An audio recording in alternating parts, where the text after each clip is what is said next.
Buenas tardes, damos comienzo a la actividad.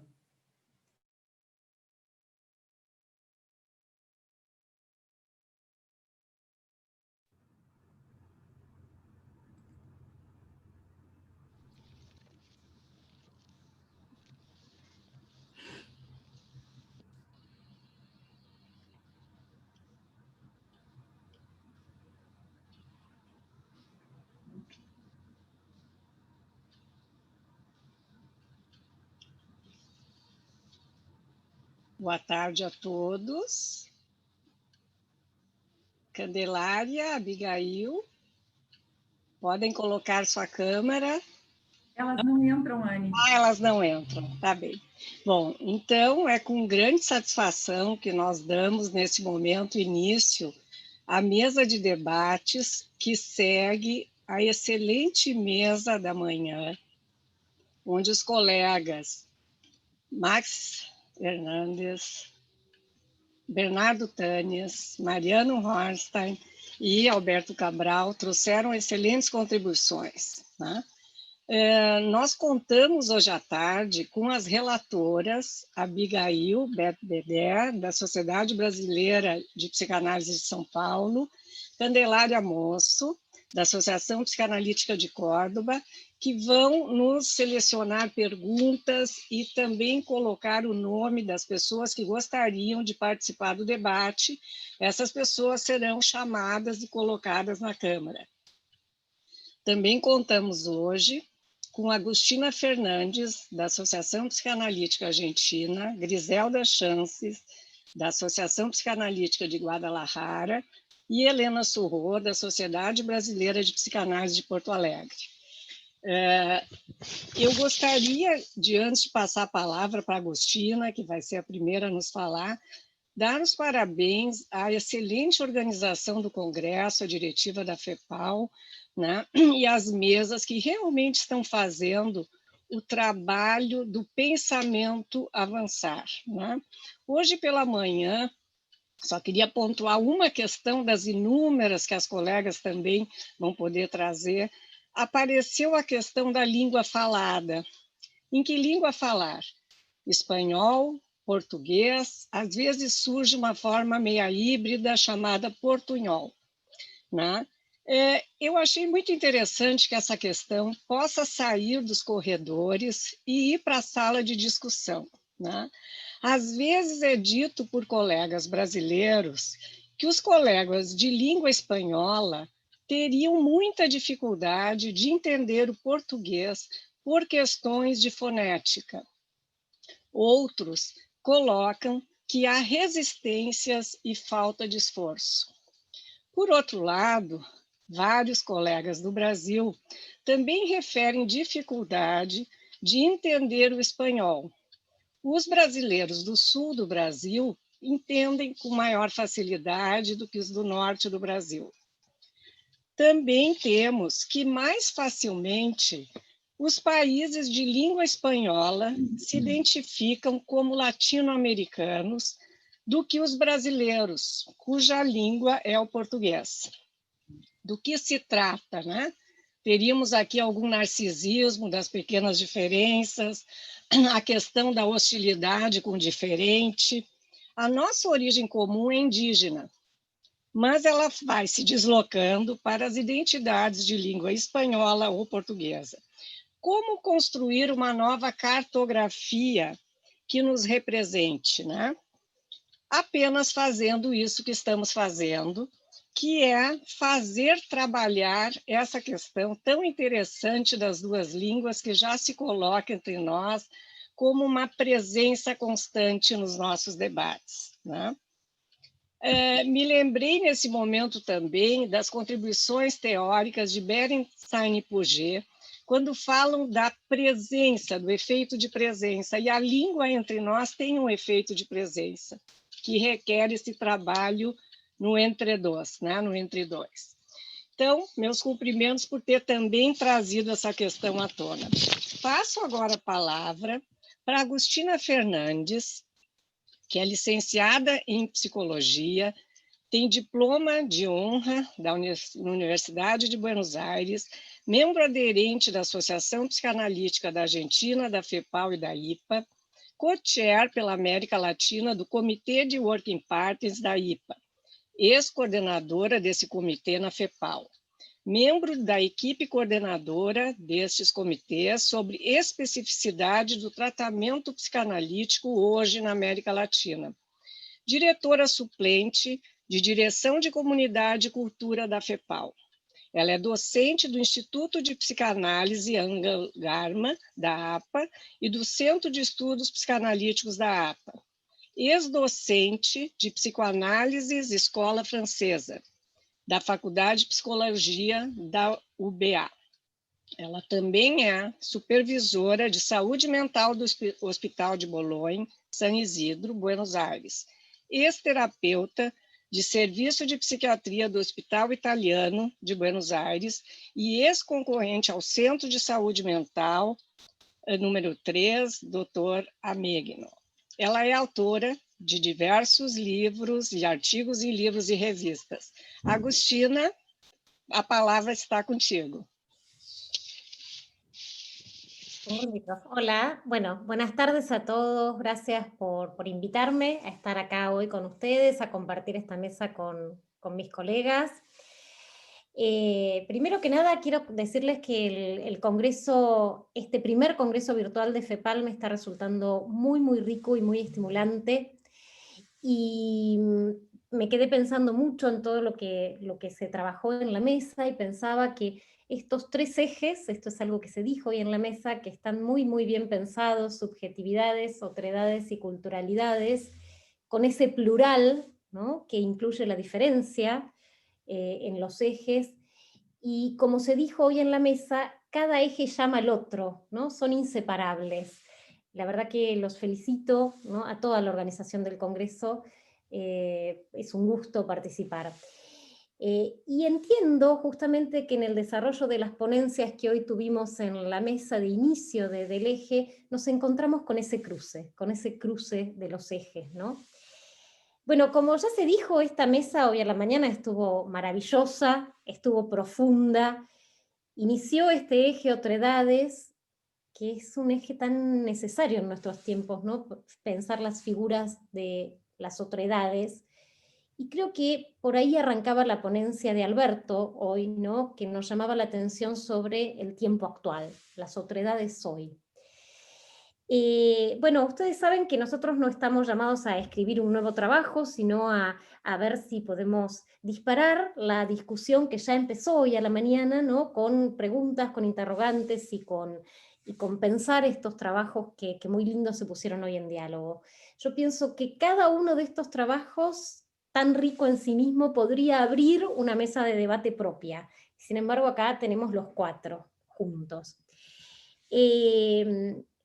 Les digo que es muy difícil tomar la palabra después de estas ponencias de hoy a la mañana. La verdad es que podríamos seguir escuchándolo a ellos, al menos yo podría seguir escuchándolos dialogar con tanto gusto. Pero bueno, nos toca ahora pensar, ¿no?, tomar la palabra nosotros, abrir el debate.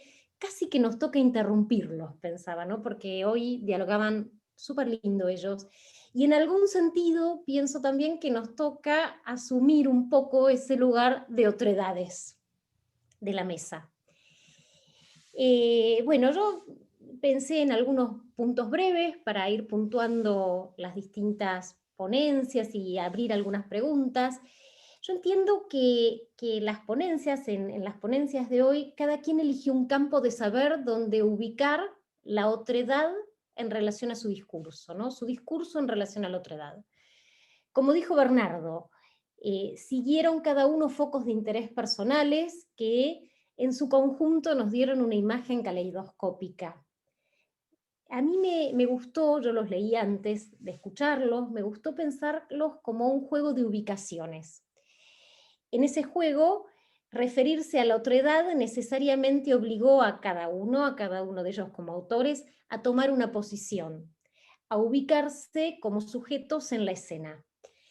Mariano lo dice explícitamente, llegado a un punto de su presentación, dice algo así como que hasta aquí estuvo precisando un lugar de enunciación para luego abordar el tema de la frontera. Me parece que ahí él ubica esto, ¿no? Cómo se van ubicando en un campo.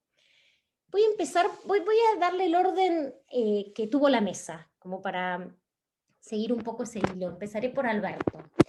Alberto abre su ponencia exponiendo, denunciando la crudeza de nuestra actualidad en lo que hace a la pandemia cuarentena. La violencia con la otredad, que nombra como intolerancia, y al pasar cita a Freud y dice la hipocresía cultural, ¿no? Entonces van en esa línea, ¿no? Yo dije violencia, él dice intolerancia, hipocresía cultural. Para dirigirse al corazón de la teoría freudiana y su concepción acerca del sujeto femenino, entiende que es un posicionamiento neurótico pensar a la mujer como ajena y por eso hostil, ¿no? Esta es su presentación. En ese punto rescata una cuestión fundamental que quedó planteada en la mesa. Incluso Marx la apuntó muy bien. Y aquí va la pregunta. ¿Qué otros operadores teóricos de diferencia se pueden formular? Digo, que no sea fálico castrado, ¿no? ¿Se podría formular una diferencia no ajena y no hostil? Alberto se ubica en el terreno de la clínica psicoanalítica y con mucha agudeza plantea una cuestión central, diría una cuestión ética para mí. ¿Qué hará el analista con su ideología? Con su ideología política, con sus propios atravesamientos subjetivos, incluso con los aspectos ideológicos de las concepciones teóricas del psicoanálisis. Formula lo que es a mi criterio el corazón de su propuesta. Él dice, el analista debe lograr un desapego identificatorio que le permita intervenir con voz propia y no como portavoz de las propias identificaciones que podrían impulsarlo a reclutar a su analizante para la buena causa. A mí me parece que esta propuesta de Alberto es central, es muy importante. En este terreno se pone en juego el tema del poder, del que hablaba Marx. El analista tiene que estar advertido de no hacer uso del poder que la transferencia le otorga. Parece que ahí está la propuesta de Alberto. Marx, voy a referirme a Marx. Marx se dirige al diálogo con la política. Nos ilumina con diversos conceptos y autores, se nutre de la filosofía hegeliana, de las precisiones de la gramática, la propuesta de habitus de Bourdieu, la noción de extimidad de Lacan, la concepción de Althusser acerca de la institución, el síndrome de hubris, la arrogancia, para encarar justamente los desafíos del poder. Denuncia un fenómeno recursivo, donde el poder da lugar a un habitus que actúa como un éxtimo. En esta doble función de sustantivo y verbo, el poder, Marx señala que el poder es un objeto de deseo, por un lado, en tanto sustantivo, y que hace, en tanto verbo, hace de quien lo ejerce un abusador y de quien lo sufre un abusado. Este punto es fuerte, es muy importante. Dice, la política es en gran medida una disputa por el ejercicio del poder, una lucha por ocupar posiciones de poder. La pregunta entonces sería, ¿toda política es en gran medida abuso? Nos dice Marx que en el plano subjetivo el poder aparece como un narcisismo solipsista de quien no reconoce la humanidad del otro. Y entonces, los sujetos que ocupan cargos en la política, los que fueran, cargos de dirección, de toma de decisiones, se enfrentan irremediablemente con el ejercicio del poder, un poder abusivo. Esto vale para los gobernantes de Estado, como dice Marx, pero también vale para los cargos de conducción en una institución como la psicoanalítica. Aquí cobra vigencia la cartografía con centro en Europa que trae Mariano. Incluso pensaba, tiene esto por un lado en relación a los cargos en la institución psicoanalítica, en la política de la institución psicoanalítica, pero incluso para vincularlo también con lo que traía Alberto, esto tiene Y esto también podría pensarse para el analista en la transferencia que aborda, ¿no? Si este ejercicio del poder es siempre abusivo o no, cómo se juega esta paradoja, ¿no? Me gustó mucho algo que dijo Marx, porque muestra dónde se ubica la pregunta verdadera, ¿no? Fue algo que dijo al pasar, cuando estuvo desarrollando, no estaba en su texto. Dice, las personas buenas y dóciles son capaces de horrores terribles. Esa es una conclusión a la que podemos llegar. Pero dice, eso es fácil de decir, porque seguimos hablando de otros. El punto es que nosotros, siendo buenos y dóciles, también somos capaces de horrores terribles, ¿no? Me parece que esa reflexión apunta al corazón, ¿no? del psicoanálisis y a pensarse. Bueno, voy por la ponencia de Mariano. Mariano toma la cartografía, propone desarmar el mapa en tanto construcción cultural. Lee el mapa del psicoanálisis como la vieja cartografía, ¿no? Y ubica un psicoanálisis latinoamericano que queda como otredad ignorada por el viejo continente.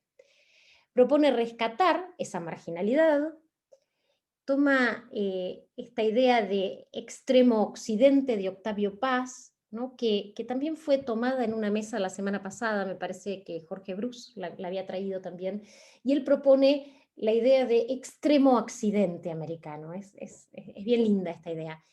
Pero en simultáneo, ¿no? de la cartografía, propone otra ignorancia, que es la de la propia subjetividad, ¿no? Dice que el analista también aborda desde una propia ignorancia.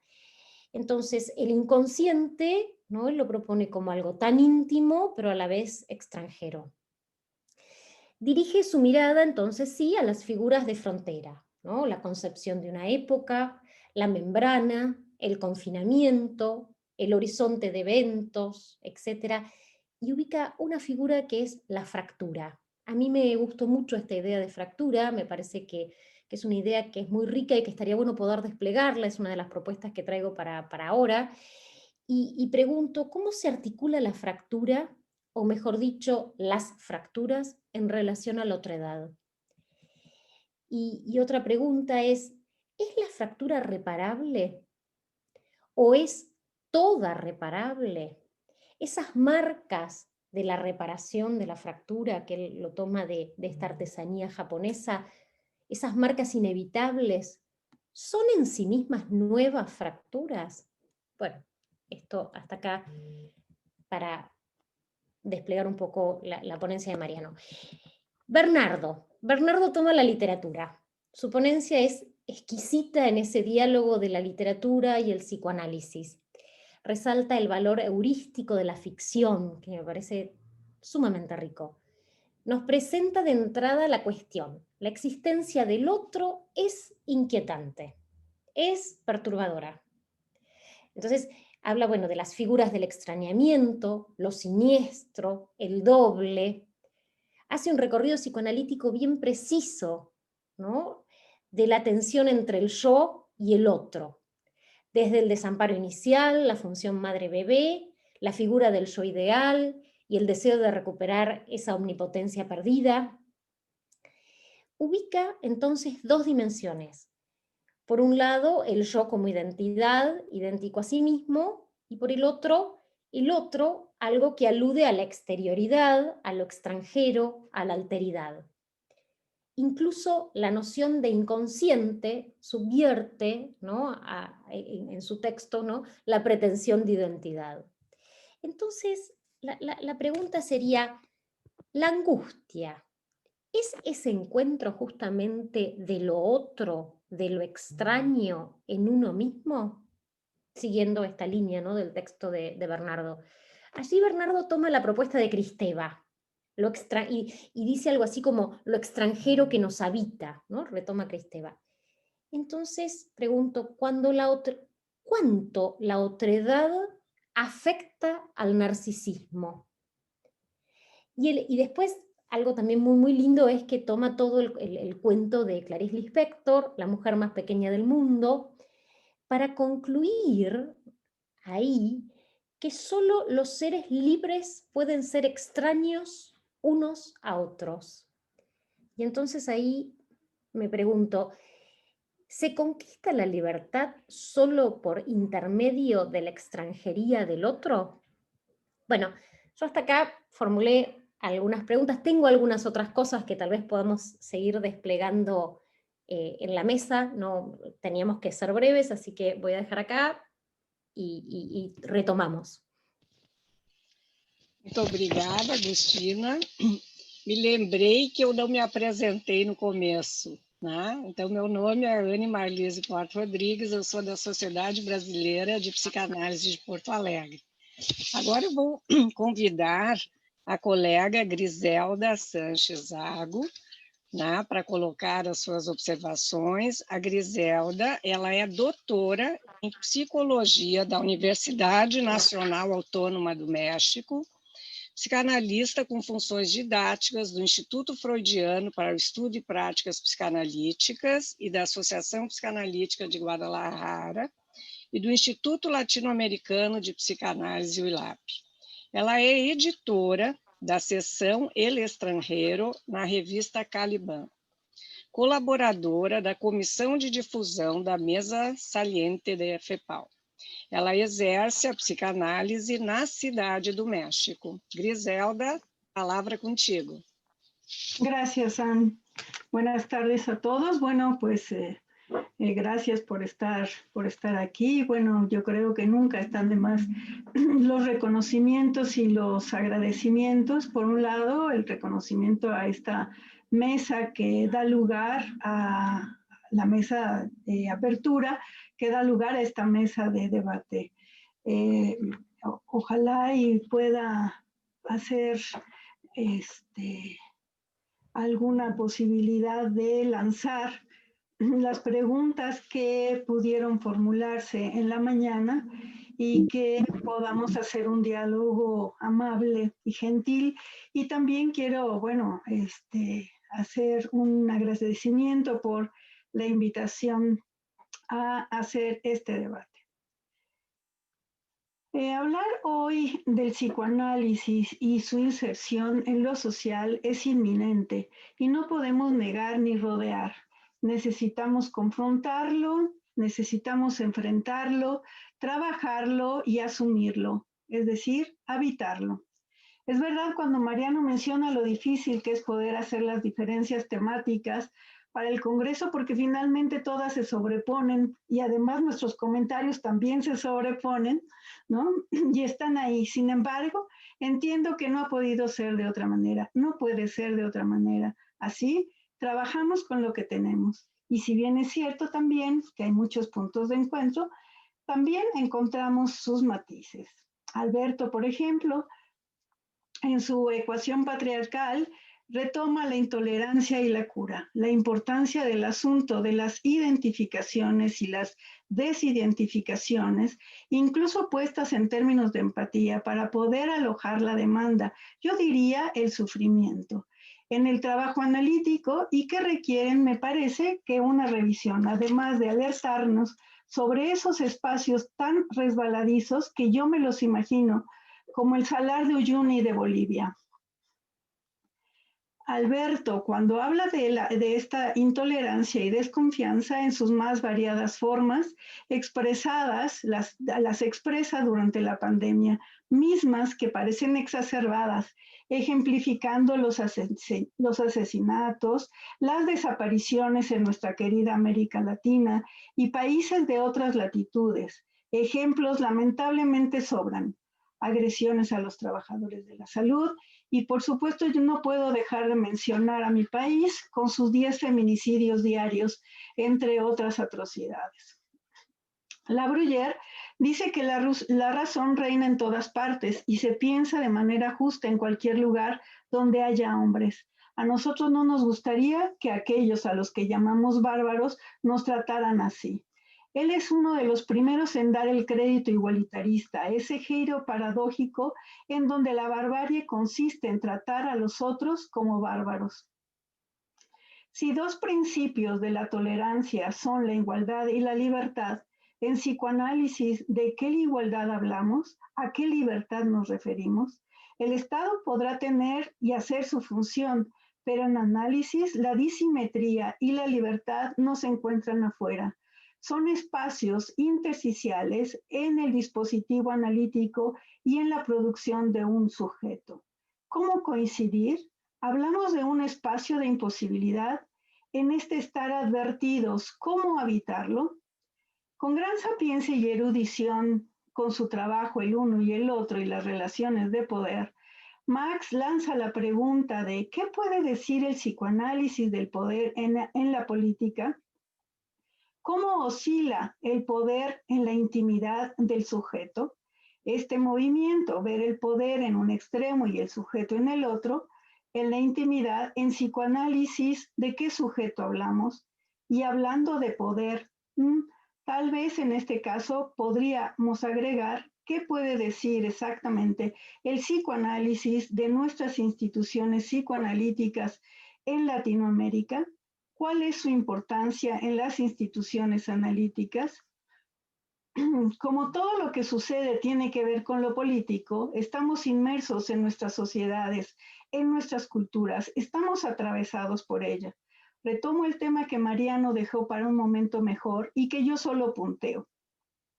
Hablando de poder en lo político, quisiera solo mencionar que en primer lugar, antes del siglo XVII, el poder estaba detentado por la espada.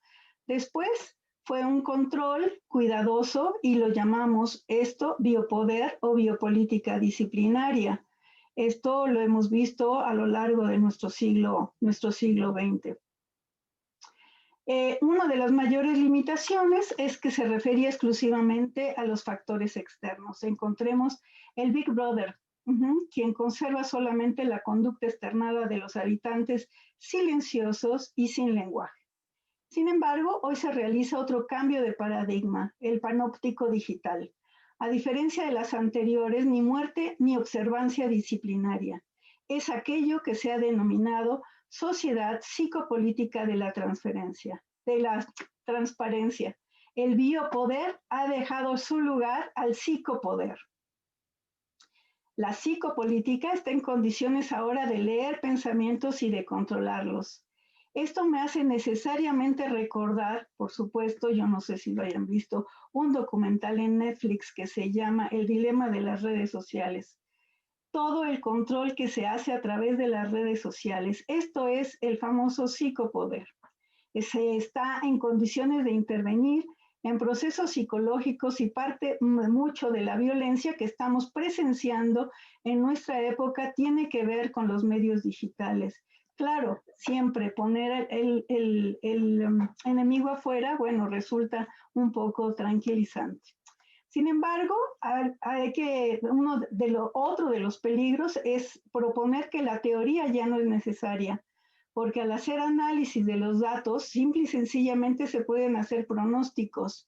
Esta famosa ciencia que dará paso ahora a lo que se denominará famoso inconsciente óptico, que significa obtener modelos de conducta de las masas a partir de grandes datos. Esto es la psicopolítica digital.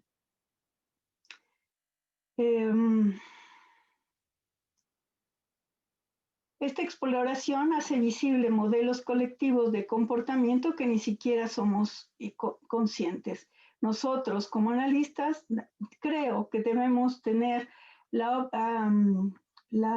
postura de estar advertidos de que esto está atravesado también en nuestros consultorios. Mariano, con su riqueza de metáforas del psicoanálisis de frontera y la tierra incógnita, entre otras, fundante a través de la metáfora del mapa como expresión cultural, pregunta, ¿se puede pensar Latinoamérica como una tierra de promesa para el psicoanálisis?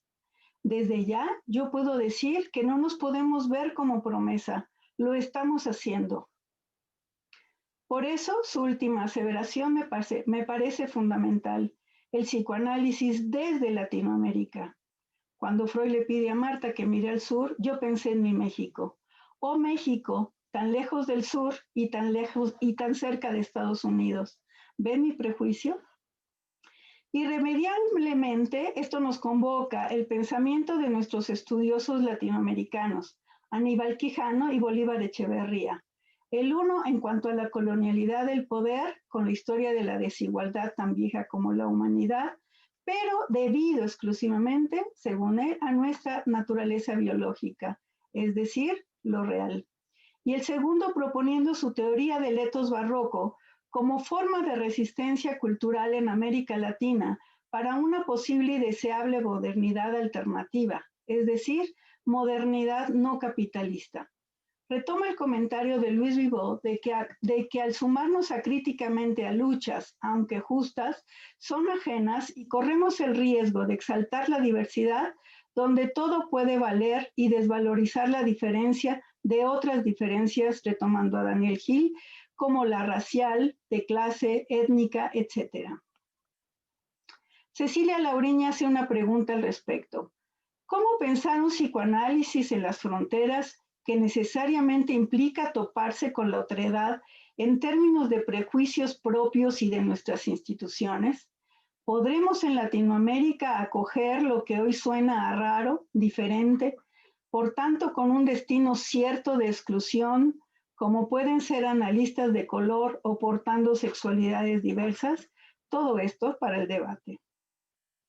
Bernardo, con el hermoso trabajo estético para hablar de la existencia perturbadora del otro y de la posibilidad de hablar de la extrañeza como la pérdida de familiaridad, en primer lugar lo había pensado como con algo de melancolía, que es algo constitutivo del aparato psíquico, y esto nos hace constituirnos frente al otro y perdemos también la ilusión de ser el todo para el otro. Yo soy lo que le falta.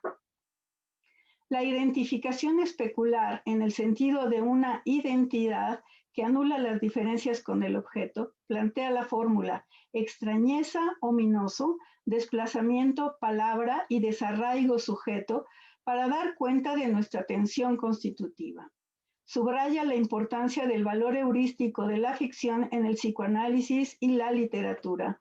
Lo psicoanalítico como una ilusión de confianza en la existencia del otro y habitada por un universo de fantasías inconscientes, de amenaza, de pérdida, de ataques, abandonos. Dejar ese espacio libre en la periferia, en la frontera, en el espacio intersticial donde parafrasea Cortázar, diciendo que el descubrimiento de lo inusual exige ser contado. Para nosotros sería inscrito, habitado y crear esa tercera frontera, lo fantástico. La integración de todos estos temas y dentro de nuestra práctica psicoanalítica, la verdad es que atravesados por todos, según yo, he distinguido algo que es denominado como respeto, donde el trabajo analítico, creo, está más que implicado. Respeto significa literalmente mirar hacia atrás, respectare. El respeto presupone una mirada distanciada. ¿Hay algo diferente del psicoanálisis? Cuando no hay distancia, nos dice Byung-Chul Han, se convierte en espectáculo. El respeto constituye lo más importante para lo público. Sin distancia no hay vergüenza, no hay recato. En psicoanálisis tenemos una enorme tarea, no solo de separar, sino de escuchar que el medio digital ahora es un medio del afecto, pues transporta más afectos que la propia comunicación analógica. Se deprimen, se ríen, aman. La simetría es dañina para el poder. Y en nuestro quehacer tengamos la esperanza siempre de descubrir, de inventar lo propio desde Latinoamérica. Hagamos como la técnica japonesa kintsugi, la que logra hacer otro objeto valioso, una construcción, una reconstrucción, otra pieza, otra joya, otro elemento valioso. Lo otro, por diferente, no tiene por qué ser hostil ni enemigo. Seamos realistas y hagamos lo imposible. Analisar. Gracias. Muito obrigada, Griselda. Passamos agora a palavra para a colega Helena Surró. A Helena é psicanalista, membro de data da Sociedade Brasileira de Psicanálise de Porto Alegre e da Associação Psicanalítica Argentina. Analista de crianças e adolescentes pela APA. ex-presidente da Brasileira de 2012 a 2015, ex-coordenadora de formação no Instituto de Psicanálise da Brasileira nos anos 16 e 17, ex-diretora de comunicação e editora da revista Psicanálise da Brasileira nos anos 2010 e 2011, diretora científica suplente da FEPAL na gestão 2018-2020. Contigo a palavra, Helena. Obrigada, Anne. Boa tarde a todos os meus colegas, amigos, a todos que acompanham aqui esse debate, as minhas colegas de mesa. Bom, eu vou falar em português, que é a minha língua natal. A Anne já manifestou, né, já colocou de manifesto assim, uma certa tensão com relação à questão dos idiomas, né? E eu já estava realmente também pensando em trazer à discussão essa, vamos dizer, essa espécie de, não sei se um mal-estar ou uma tensão, né, entre nós, entre as nossas diversidades de línguas, né? Mas eu pretendo, então, me manter falando na minha língua natal, para que os meus conterrâneos brasileiros, né, se sintam representados, que a nossa língua também vá ocupando seu lugar nesses encontros, né? De tal forma que essa diferença de línguas vá deixando de ser uma fronteira fechada para se tornar uma fronteira porosa, elástica, né, que nos libere um espaço entre, né, que nos permita, né, alimentar o nosso desejo de trocar ideias e de nos enriquecermos nessa comunicação. Entretanto, a minha preocupação é que as minhas colegas aqui de mesa e os colegas também de língua hispana possam me acompanhar, então eu vou tentar falar de uma forma lenta para que eu possa ser entendida. Bom, esta mesa de debate é um espaço que foi pensado desde a sua concepção para ser o espaço de priorização máxima do diálogo aqui nesses dispositivos do nosso congresso virtual, né? E eu defendi muito, né, que nós pudéssemos encontrar um espaço dessa natureza para que aquelas pessoas que não foram convidadas para falar possam entrar. Então, aqui nessa mesa, as pessoas vão poder entrar, qualquer pessoa, né, que faça a sua pergunta vai poder fazer a pergunta na câmera e talvez o nosso diálogo possa fluir de uma forma também mais ampla, né, com a população que está acompanhando o Congresso. Quando eu comecei a trabalhar sobre as exposições dos colegas, eu pensei, né, que desafiador essa situação, por muitos motivos. Primeiro, pelo fato de que foi muito emocionante aquela discussão da manhã, então a gente sente assim uma certa pressão, uma certa responsabilidade para não deixar esse movimento fértil cair. Bom, a gente vai fazer o possível, né? Mas acho que é desafiador também pelo fato de que me parece uma situação de outridade por excelência, porque eu não vou fazer um trabalho novo, eu vou falar sobre as ideias que os colegas introduziram e, tomando essas ideias, talvez eu possa dar novas leituras, experimentar as suas repercussões, esgarçar sentidos, provocar lógicas, né? Mas é um trabalho sobre o trabalho do outro. Bom, eu pretendo que essa aventura seja uma experiência lúdica, né, na qual eu vou me permitir, com todo respeito e seriedade, brincar, rugar, né, com as ideias dos colegas, para que a gente possa criar algo juntos, né? O Max Hernandes trouxe a questão da outridade a partir de alguns gatilhos, né? A dialética amo-escravo, a pulsão de domínio e o poder e a sua relação com a síndrome da híbris.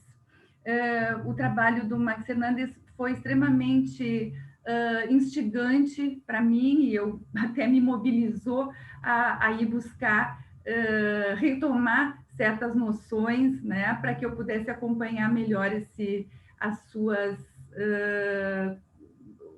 sequência de ideias, né?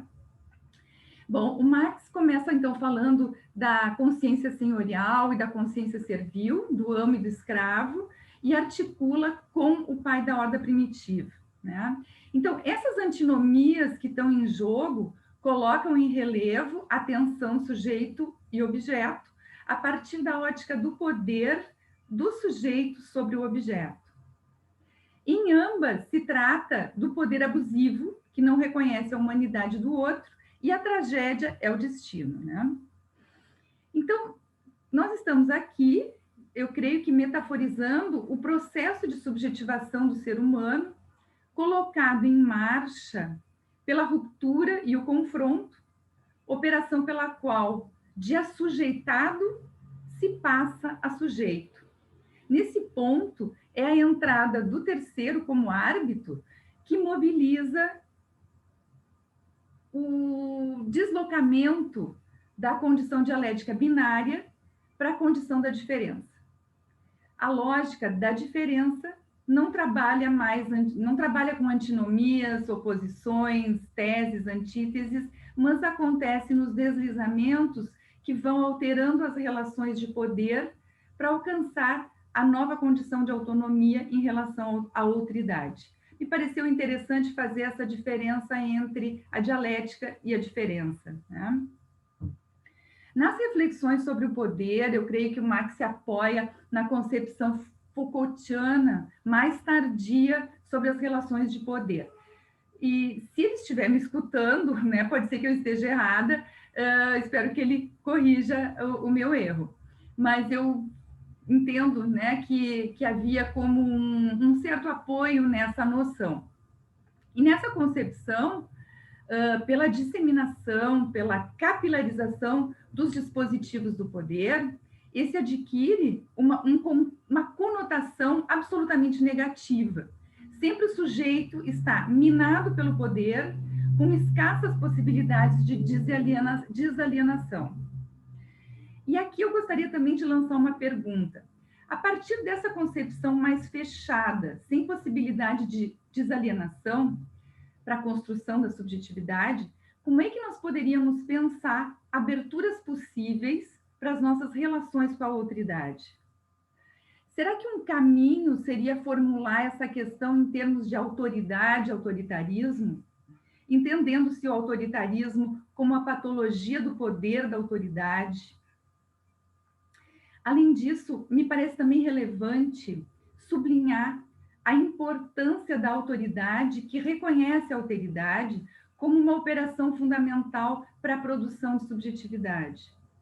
Eu creio que aí entra a psicanálise como dispositivo por excelência para devolver ao sujeito a possibilidade de ser com maior liberdade, né?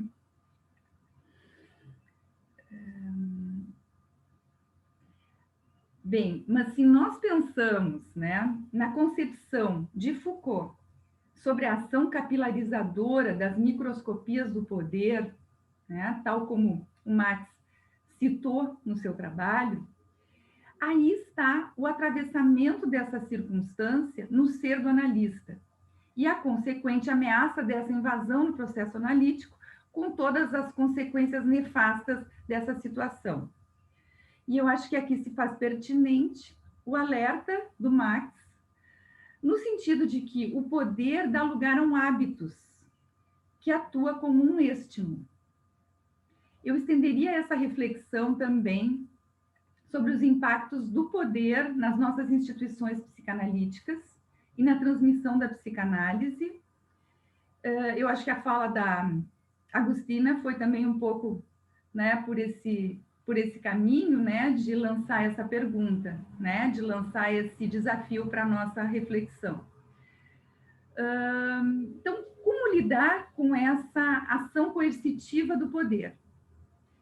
E não é que eu tenha resposta, mas eu balbuciaria, né, no sentido de que a luta que nós podemos oferecer a isso passa por nos deixar atravessar ou nos deixar envolver, na medida em que os nossos limites permitam isso, pela ética e pela estética que propõe a psicanálise no sentido da liberdade e da empatia em relação à outridade. Até aqui, nós estamos nos mantendo numa dimensão razoavelmente equilibrada, né, na questão do poder. É aquela questão do poder que envolve a nossa vida de relações dentro de um relativo equilíbrio, né? Mas o Marx traz ainda a questão da noção de híbris, né, que é oriunda da mitologia, e é essa tendência à desmesura, ao descontrole, ao desprezo, que quando se junta ao exercício do poder, constitui a tirania pela intoxicação do poder, constituindo então a síndrome da híbris. A síndrome da híbris é essa violência sobre o outro que o despoja da sua própria humanidade. Então aqui, como eu anunciei, nós já entramos numa dimensão de excessos, e por isso eu agregaria aqui o conceito da Hannah Arendt de banalidade do mal, no qual ela propõe exatamente essa dispossessão do outro, das suas características humanas, tornando-o coisa, coisificando esse sujeito para justificar o exercício do mal e da violência sobre ele, sem o desconforto da culpa. Eu queria saber, vocês estão acompanhando, mais ou menos, estão entendendo o resto da mesa? Estão seguindo bem? Legal. Inclusive, né, na discussão da mesa, né, de início surgiu essa tensão em relação às línguas, e também eu acho que é uma pergunta que vale aqui, né? Se nós, de alguma forma, estamos à mercê de alguma armadilha do poder em relação a essa nossa convivência entre as línguas, né, o espanhol e o português. E eu gostaria, na verdade, que cada língua se apresentasse com a sua singularidade, com as suas imagens, com as suas figuras culturais, e que nós pudéssemos nos deixar impregnar pela beleza dessa diversidade. Seguindo, o Cabral, ele se aproxima da outridade pelo viés da intolerância e descreve de forma muito viva as manifestações desse fenômeno mobilizadas pela pandemia. Ele repara no efeito de desencanto com a integridade ética das nossas comunidades e logo conclui que a intolerância, a partir da minha leitura da escrita do Cabral, né, é uma produção neurótica e que a condição de ideal é em si mesma portadora de um potencial fundamentalista. Acho que essa é uma questão muito importante a respeito da nossa condição humana, né? Me pareceu também muito importante o que o Roberto traz sobre a questão da mulher como um operador da diferença em Freud, e isso foi marcado também pela Agostina e pelo Bernardo hoje de manhã, né? Eu também gostaria de lançar essa pergunta a respeito de que outras, né, que outros operadores da diferença, né, nós contamos hoje nesse mundo tão complexo que nós vivemos, né? Bom, seguindo, o Mariano, né, na sua ponência, né, trouxe dessa forma assim tão cativante, né, com a qual ele se expressa, toda a questão das cartografias. Eu até gostaria de me estender um pouco mais, mas eu acho que eu vou deixar para o debate, porque eu não quero abusar do tempo.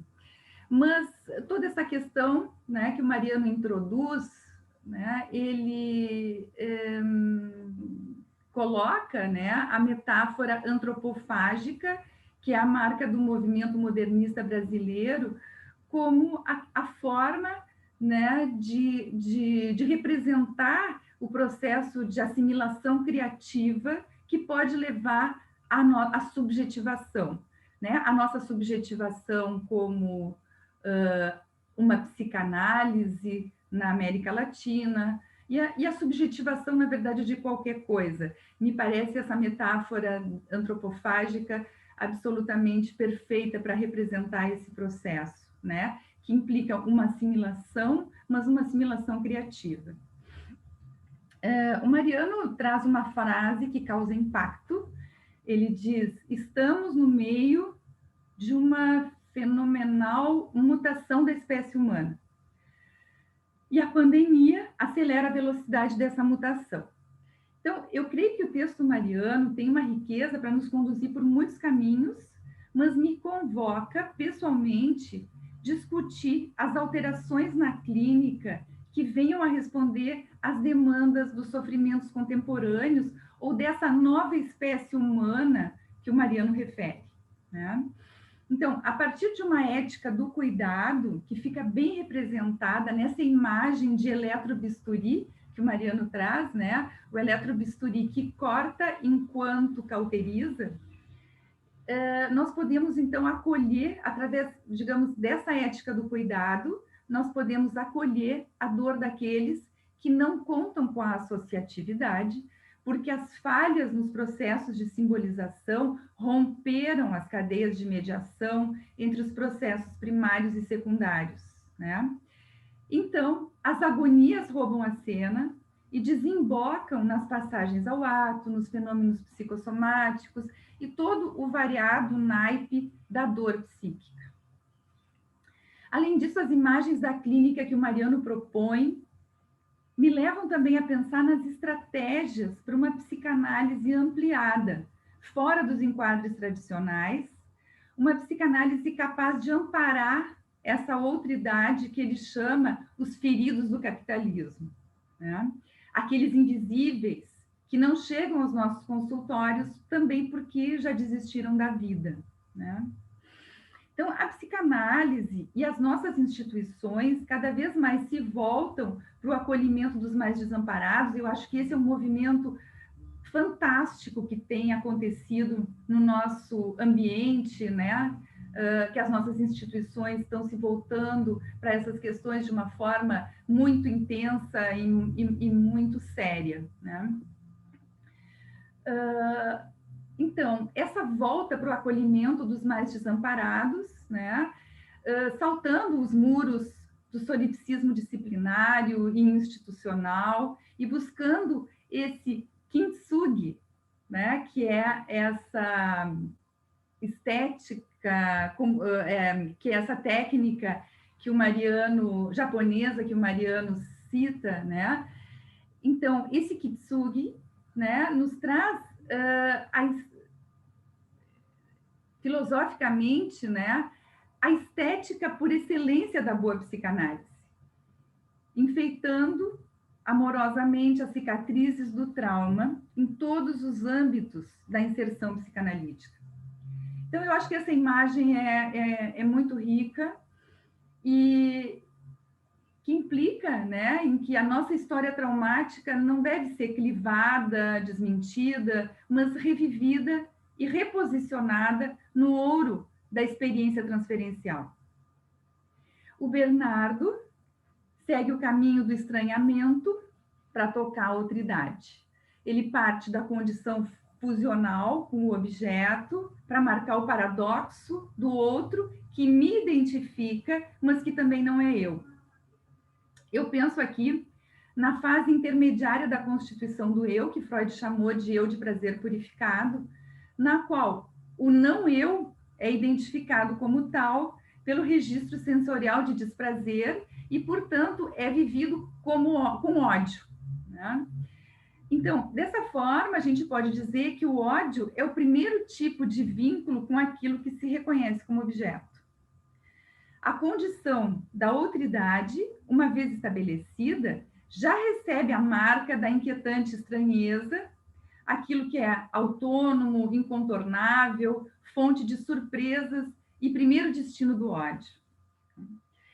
E o conto, né, que o Bernardo traz da Clarice Lispector é extremamente feliz, é belíssimo, né, como analogia para ilustrar esse Unheimlich, né? porque além da estranheza com o diferente, o selvagem, o indomável, que se vê no conto, se impõe também a presença doméstica da humanidade daquela pigmeia que ri e que goza da vida, né? E junto a reação perversa dos civilizados, né, que exibem desconcertantes vivências frente ao escândalo do encontro com o diferente. Bom, eu vou ficando por aqui. Espero não ter me passado. Obrigada. Obrigada, Helena. Obrigada a Griselda, a Agostina. Né? Agora nós passamos para aquele momento dos debates. Né? Eu percebi também que o Bernardo Tanis está acompanhando, não sei se ele vai querer nos colocar, mas ele traz ali, em algum momento, uma questão que vocês as três trouxeram, né? Em relação também à questão do poder. Né? Eu vou colocar essa questão para vocês trazerem mais um pouco. Né? E porque vocês se perguntam também, né, se todo poder implica, né, numa questão de violência ou autoritarismo. Né? E o Bernardo traz, então, qual é a ética do poder, né? Esse respeito ao outro. Né?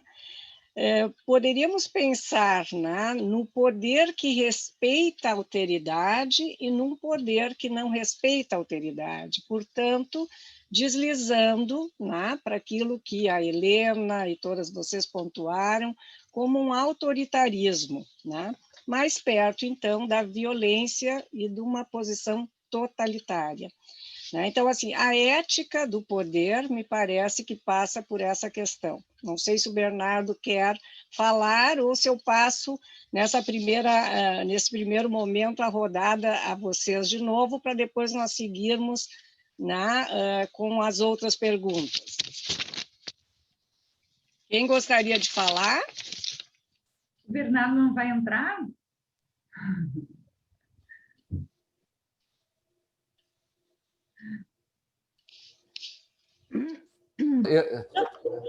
Desculpe, mas eu preferia deixar rolar e ouvir mais as pessoas da plateia e talvez falar um pouquinho mais para frente alguma coisa.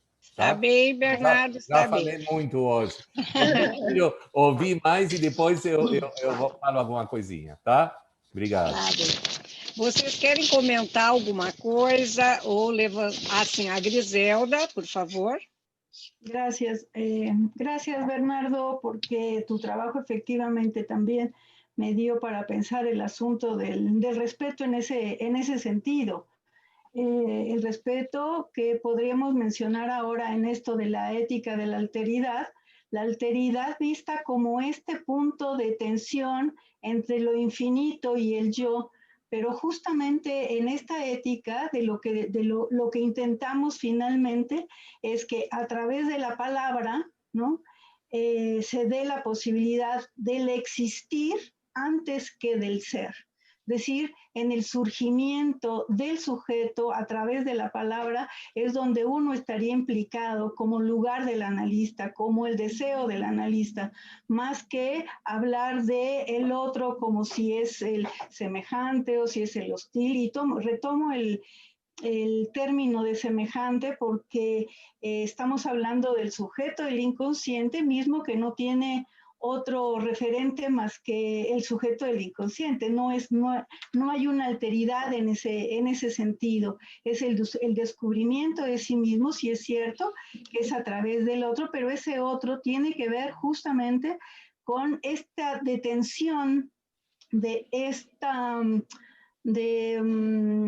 la carrera hacia lo infinito en el funcionamiento yoico, ¿no? De que todo es posible y poder asumir un elemento de detención, de contención, que incluso lo tenemos en el proyecto de una psicología, donde habla de esta barrera contra estímulos, que también lo retoma Mariano en su trabajo. Entonces pienso que sí, que esta alteridad es una alteridad del lenguaje. Es un lenguaje que da la palabra y que convierte todo esto en una subjetividad, es decir, en la aparición del sujeto. Por ahí retomaba un poquito, Cecilia Lauriña hablaba de la libertad en el dispositivo analítico y me parece que está muy ligado justamente a lo mismo. Es decir, esta libertad en la asociación libre, por ejemplo, ¿no? Es que el analista no interfiera en el decurso de la palabra del analizante. Me parece que, digo, lo estoy diciendo muy, muy sencillo, pero me parece que el asunto va más por ahí, en términos de permitir la palabra, de permitir esa simbolización para dar lugar a esa subjetividad propia y, como lo dije, única, y estar a la espera de que surja eso fantástico. Sí. ¿Puedo decir algo? Sí, sí. Yo, en principio, no sé bien, me quedé un poco pensando que capaz que la idea de la mesa era que nosotros, en vez de, digamos, dialogar solo entre nosotras, pudiéramos como darle la palabra al público y retomar un poco esas preguntas, no quizás tanto como para responderlas nosotros, pero sí como, porque de hecho están están Bernardo y seguramente está Alberto también, digo, ¿no? Como para relanzarlas. A mí hay algunas preguntas de las que aparecen en el chat que me parece que están... Que podemos como repensar. Yo formulé algunas preguntas en la exposición también, pero hay una pregunta que creo que es de Cecilia Lauriña que dice si habría algún uso bueno del poder, ¿no? Podemos, Agustina, podemos llamar Cecilia Lauriña. Sí, pero quería conectar esto con otro comentario que es de Diana Sperlin, que habla sobre de poder diferenciar, que me parece que también es muy pertinente, y sobre todo con esto que traía Griselda en relación a Bernardo, en relación al poder. Diana dice de poder diferenciar el poder como potencia del poder como dominio. Me parece que ahí también se surca, ¿no?, toda una divisoria de aguas, ¿no?, para repensar, ¿no? Para repensar. Estoy tratando de poner cuestiones a debatir. Y hay algo que también trae Magdalena Filgueira, ¿no?, que habla, que retoma la cuestión del poder en la formación de analistas en las instituciones, ¿no? Y ahí yo pensaba, mientras leía su pregunta es ¿cómo juega el poder en la formación de analistas en las instituciones? Autoridad, poder, posiciones en un psicoanálisis, quién autoriza a quién, y bueno, y algo más en relación a la autoridad y autoritarismo. Yo pensaba que, digamos, que en relación a la institución hay muchas vertientes a tener en cuenta, ¿no? Y una de ellas, me parece, es algo que traía en su trabajo Max Hernández cuando él proponía que el verbo poder generaba para el que lo ejercía un abuso, pero para el que lo padecía quedaba en posición de abusado. Y me parece que esa dialéctica entre abusador y abusado no es ingenua, ¿no? Que hay una dialéctica ahí de posiciones que bueno, que para nosotros los analistas no podemos darlas por sentado tan simplemente, digo, ¿no? Porque hay juegos de poderes que son mucho más complejos, ¿no?, que lineales. Bueno, en fin, pero en principio lo que quería proponer era que abramos un poco al público. No sé cómo lo ven mis colegas que estamos participando de la mesa. Sim. Antes de seguir com outras questões, seguindo nessa que tu estavas dizendo, Luiz Alberto Guterres traz que é fácil falar, poderia chamá-lo Luiz Alberto Guterres.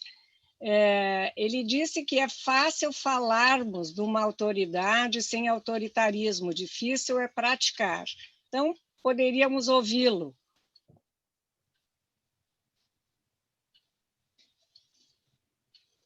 ¿Estás ahí, Luis Alberto? Ahí va. Ahí está. Estaba sacando los silenciadores. Sí, bienvenido. Gracias. Está buenísima la mesa, continuando lo de la mañana. Evidentemente esto del poder en las instituciones ha aprendido porque se ve que es algo de lo cual tenemos que trabajar más, ¿no? Y yo lo que decía que cuando nos ponemos muy teóricos, es fácil ponernos de acuerdo en que, claro, que hay que poder ejercer el buen poder, que decía Agustina, ¿no? Un poder que empuje hacia la creación. Y estamos todos de acuerdo que no hay que ser autoritario.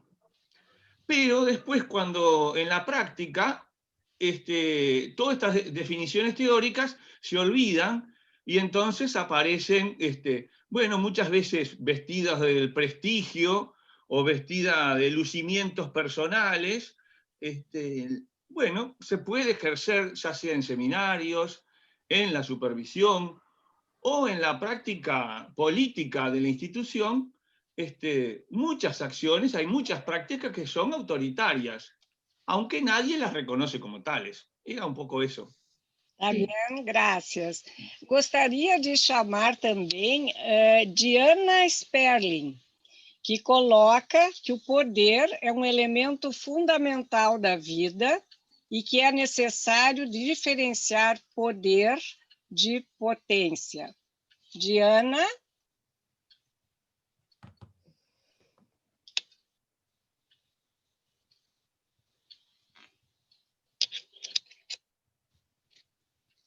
Hola. Olá. Hola. Mucho gusto.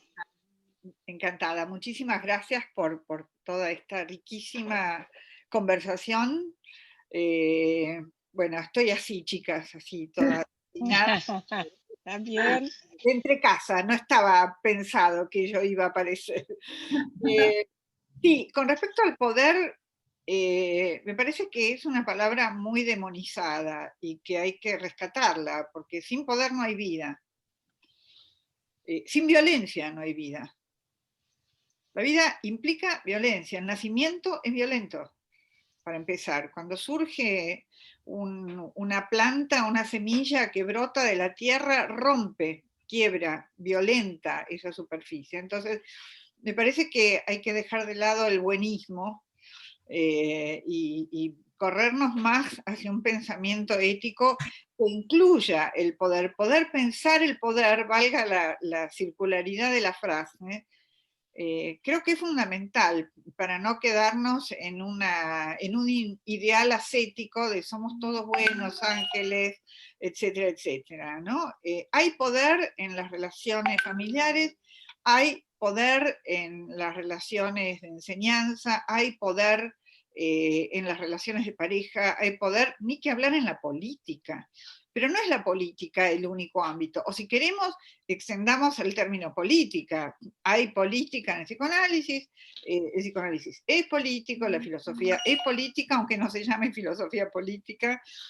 Hay política de la familia, etcétera, etcétera. Entonces, me parece importante sacar el término poder de ese lugar infernal del averno al que muchas veces se lo arroja desde una supuesta ideología purista, impurificarlo, y lo pienso con dos grandes pensadores que han hablado sobre esto, que son Spinoza y Nietzsche. Creo que son dos nombres fundamentales, son dos pensadores del poder. Y agrego a Kant, que es un pensador de la autonomía también. Todo esto implica poder, ¿no? Para Spinoza hay afectos activos y afectos tristes. Los afectos activos implican potencia. La esencia es la potencia, y la potencia es poder, pero no poder sobre otro, sino poder, efectivamente, como decía recién Agustina y el compañero que habló antes, poder, la poiesis, la creación, ¿sí? Entonces, esto es fundamental, porque si no caemos o en la omnipotencia o en su contrario, que es la impotencia. Y me parece que el poder no es ni lo uno ni lo otro. Y quiero agregar una cosa más y prometo que me callo. La asimetría. La asimetría es inherente a la vida misma. Las relaciones no son simétricas, en ningún caso. Es lo mismo que dice Leibniz con los indiscernibles, ¿no? Una hoja de un árbol no puede ser nunca igual a otra hoja, porque si fueran iguales habría una hoja y no dos. Quiero decir, la diferencia implica asimetría, pero la asimetría no necesariamente implica jerarquía, es decir, dominación. Y de ahí en adelante podemos seguir conversando algunas de estas ideas. Muchas gracias por permitirme intervenir. Muito obrigada, Diana. Temos também, eu vou chamar a Cecília Lauri, que também coloca a questão de como pensar a liberdade no dispositivo analítico, e eu acho que talvez siga um pouco o que a Diana também está colocando, que o poder em si não é o mal, né? O poder em si não é o mal. É como desliza esse poder, quais são os deslizamentos que o poder vai ter, desde a macropolítica à micropolítica. E a micropolítica ela vai se revelar na seção analítica também, não só nas nossas relações cotidianas, mas dentro da seção também. Então, Cecília, Laurina, se puder, Atali, podes falar.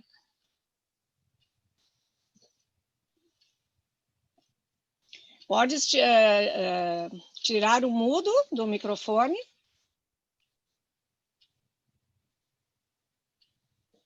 Sí, se me había cortado internet, con lo cual no sabía que iba a hablar.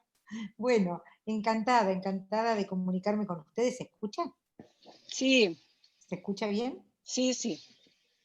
Sí, bueno, me parece muy interesante todo lo que está surgiendo acerca del poder, porque, bueno, me parece que esta es una responsabilidad, ¿no?, que tenemos los analistas en las instituciones para pensar de qué manera se hace la conducción de poder. Como decía recién la colega, es inherente a nuestro dispositivo, es inherente a la vida misma el poder, pero creo que los analistas y las instituciones estamos llamados a hacer una conducción de ese poder, ¿no? Porque la simetría también es inherente y no necesariamente creo que tenemos que pensar que la simetría implicaría un uso del poder. Por eso por ahí puse una pregunta donde decía algo así del buen uso del poder. Creo que el buen uso del poder implicaría poder ir conduciendo la cura, y creo que también cabría para pensarlo en las instituciones en relación a ir dando lugar al otro para que el otro pueda ir tomando su propio poder.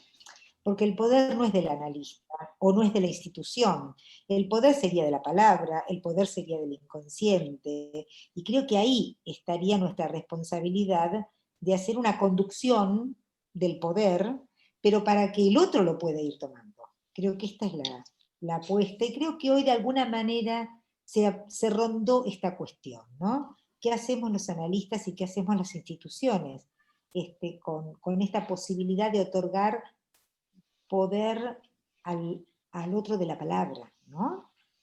Lacan decía, no hay que conducir al paciente, hay que conducir la cura. Bueno, creo que esta es la apuesta, ¿no? Bueno. Obrigada. Estava vendo, a Diana há pouco colocou que o poder não se tem, o poder circula, né? Logo, o Bernardo pediu para entrar, depois eu queria ouvir também a Madalena Filgueira, que também se colocou para fazer uma pergunta. Bernardo? Bom, sim, eu quis intervir um pouquinho, primeiro para agradecer os riquíssimos comentários que vocês fizeram, a leitura que vocês fizeram das 4 ponências de hoje de manhã, né, e os pontos que vocês destacaram. Todas as perguntas que vocês fizeram, é claro que a gente poderia ficar horas conversando, mas eu queria pegar algumas coisas. A primeira é uma coisa que me tocou muito diretamente, quando a Agustina fala da questão da angústia, né? Porque a minha preocupação é como nós podemos trabalhar e discutir questões que são de um grande nível de abstração, que envolvem muitas teorias, mas não perdermos de vista a perspectiva clínica, né? E como Lacan dizia, a angústia é o afeto que não engana, né? Então, face a essa questão do estranho, do unheimlich, né? Eu acho que é o território onde emerge a angústia, né? Então, me parece que essa questão, que foi muito pertinente, Agustina, que você levantou, me parece uma questão extremamente importante, né? Dessa questão da angústia frente à alteridade, frente ao estrangeiro em nós mesmos, né? Eu acho que uma questão muito relevante. Em relação à questão do poder, né? Eu acho que a distinção que a Diana Sperling faz entre poder como potência, por um lado, né, e o poder de exercer uma autoridade, eu acho que é uma distinção fundamental, mas eu acho também que o poder não pode ser demonizado quando a gente exerce e está num cargo de poder, né? É muito interessante porque a gente se pergunta que lugar é esse, né? Se a gente pensa na política, o poder é a possibilidade de traçar políticas públicas. E se você não tem poder, você não pode fazer isso. Então, precisa do poder. Numa instituição psicanalítica, se você tem ideias sobre formação, sobre política científica, sobre diálogo com outras instituições, sobre diálogos de interface, sobre trabalhos comunitários, é preciso que uma diretiva que ocupa um lugar, né, consiga exercer um poder. Mas a Virginia outro dia comentava sobre a questão do poder, de como poder chegar a um poder de consenso, né? Como poder chegar a um poder que você tenha uma habilidade de convocar o conjunto da instituição. É claro que sempre vai haver diferenças, questionamentos e tudo. O que me leva mas que é fundamental essa dimensão do poder, né? E por isso que ele é disputado, quer dizer. Agora, justamente essa questão do poder implica em como a gente pode trabalhar com as diferenças, né? Também foi uma questão que a Griselda apontou, a diferença entre diversidade e diferença, né?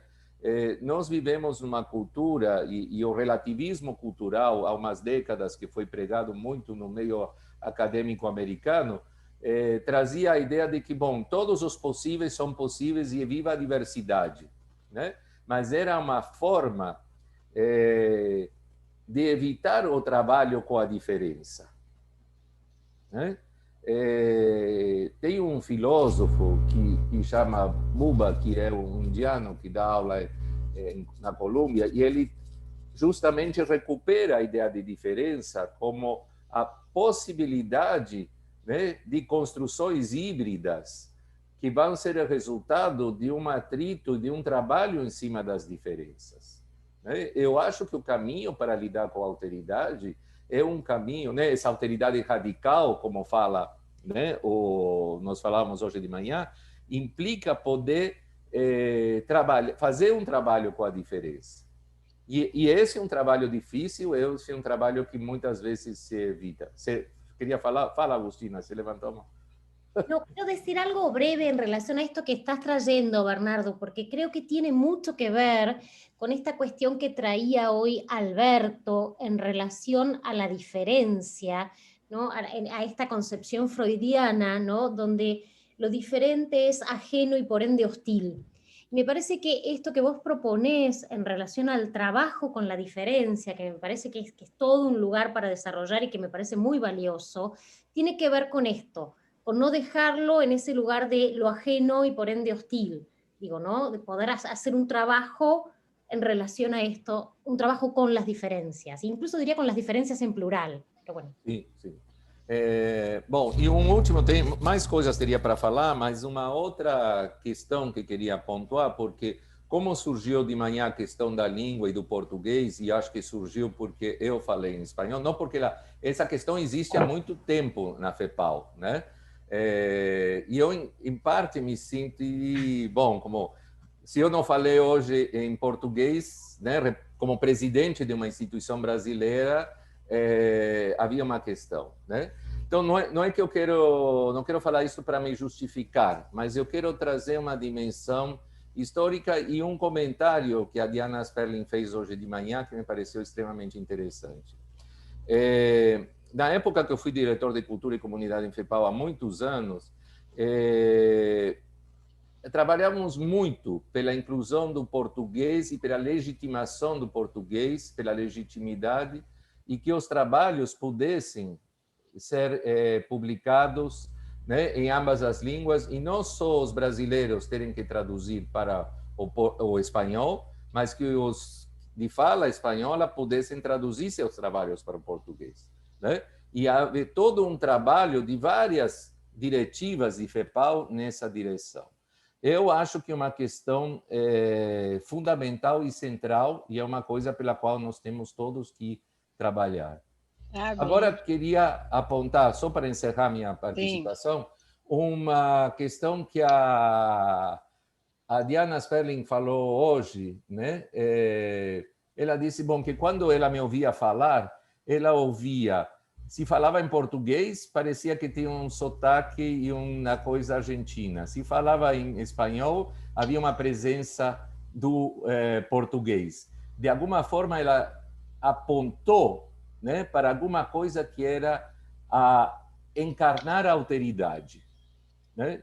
Eu estou pegando isso porque ela disse da importância que tem o lugar da enunciação e não o conteúdo. Eu acho que isso é extremamente interessante desde uma perspectiva psicanalítica. A nossa escuta psicanalítica, muitas vezes, não está vinculada ao conteúdo do que é dito, né? Está vinculada à forma, o estilo e o não dito que aparece nesses interstícios. Então, eu acho que nós temos que abrir espaço para o não dito, né? Tanto nas instituições, como na FEPAL, como na clínica, né? Me parece que isso é fundamental, porque em termos de curso manifesto podemos dizer muitas coisas, mas em termos do que é o ato e a ação, isso se torna muito mais complexo e muito mais difícil. Tá bem, obrigada, Bernardo. Nós já temos a Madalena, a Laura Katz, eu vou chamar, que já está inscrita. Depois nós temos também o Mariano Hornstein, o Cabral, que já pediram a palavra, e mais alguns outros colegas já estão inscritos também. Então, gostaria de Madalena, por favor.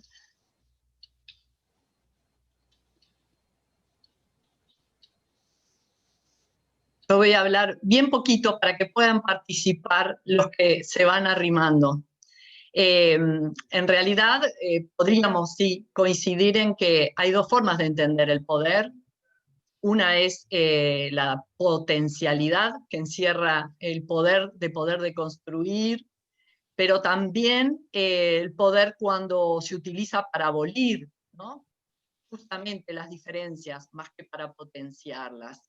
Y en la mañana de hoy y temprano en la tarde varios colegas han escrito de que en realidad hubieran querido participar de un encuentro, de unas mesas en torno a la formación y que eso no fue abierto. Entonces, bueno, más analítico que poder pensarnos en qué abrimos y qué cerramos en estos intercambios de la formación, transmisión y autorización. ¿Cómo se autoriza un analista hoy en día para su práctica? ¿No? Creo que hubiera sido riquísimo que quienes hubieran querido pudieran participar. Tá bem, graças. A Laura Katz já está?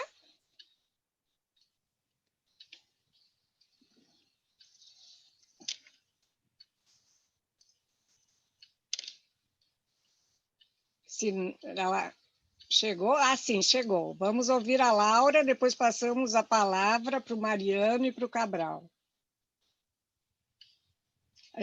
Deu. Ok. Bueno, muchas gracias. Este sistema me parece que está increíble, de bueno, que uno pueda participar de la mesa y dialogar con, bueno, con Mariano, con Bernardo, Alberto también está, Max, no sé, la mesa de hoy para mí fue muy, muy buena, los felicito a los tres. y Max también, que no está, pero me parece una mesa muy, muy importante, interesante en el marco del Congreso. Mis preguntas que yo eran para distintas situaciones que me fueron como despertando interés a medida que los iba escuchando.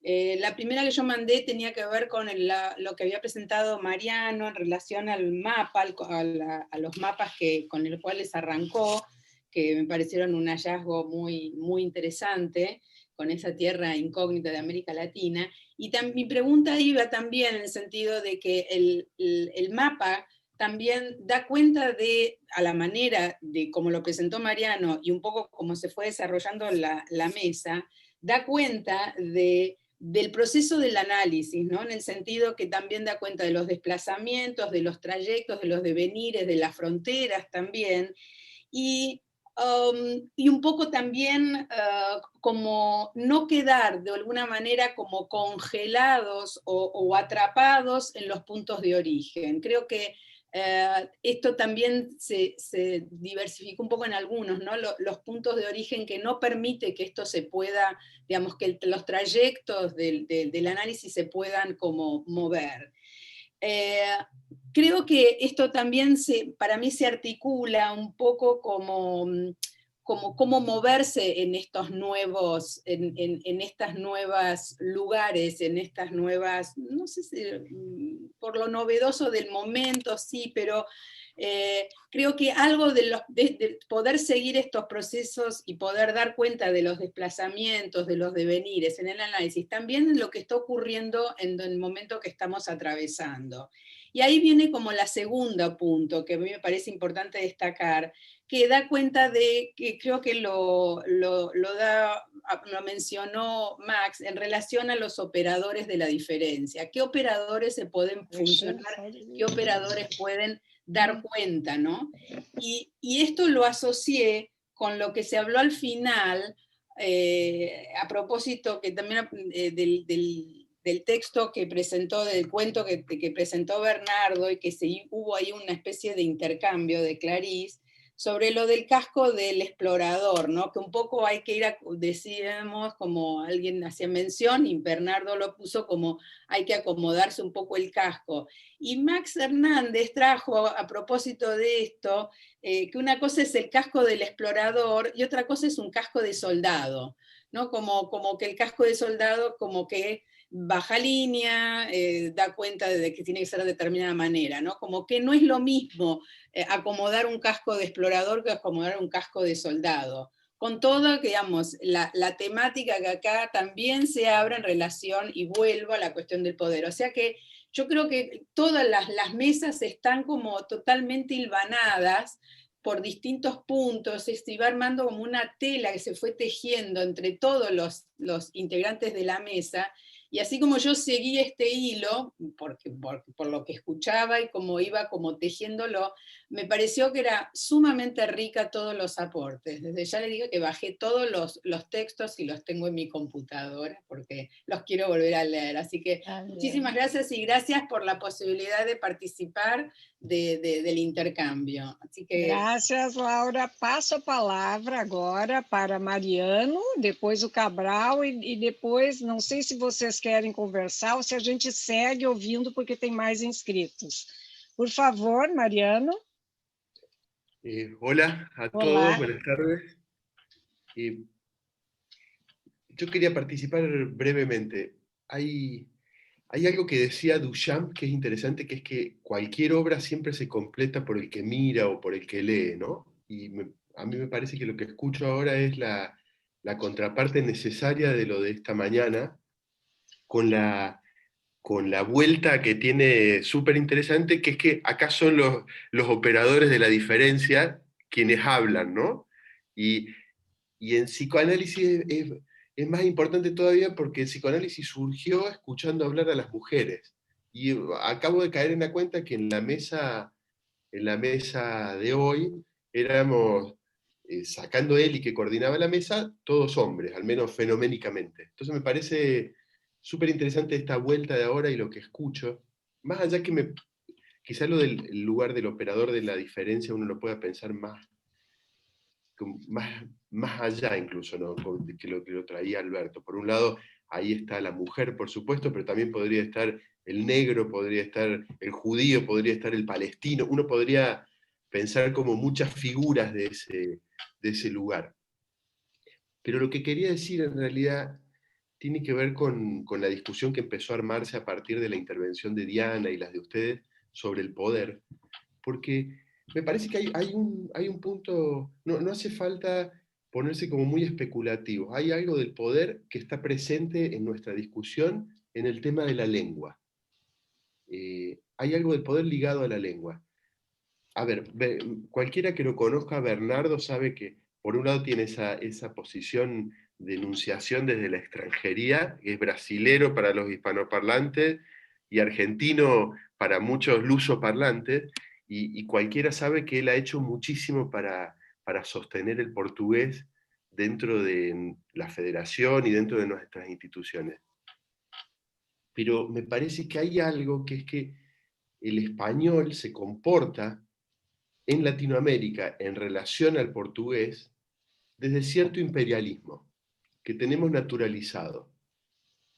Y en ese sentido, me da la impresión que repetimos, a nuestro pesar, algo de lo que sucedía antes con el griego.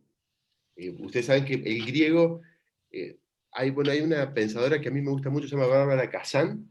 Ella ha estudiado bastante el griego como logos, ¿no? Logos es a la vez palabra y razón. Entonces, la lengua que se habla pasa a ser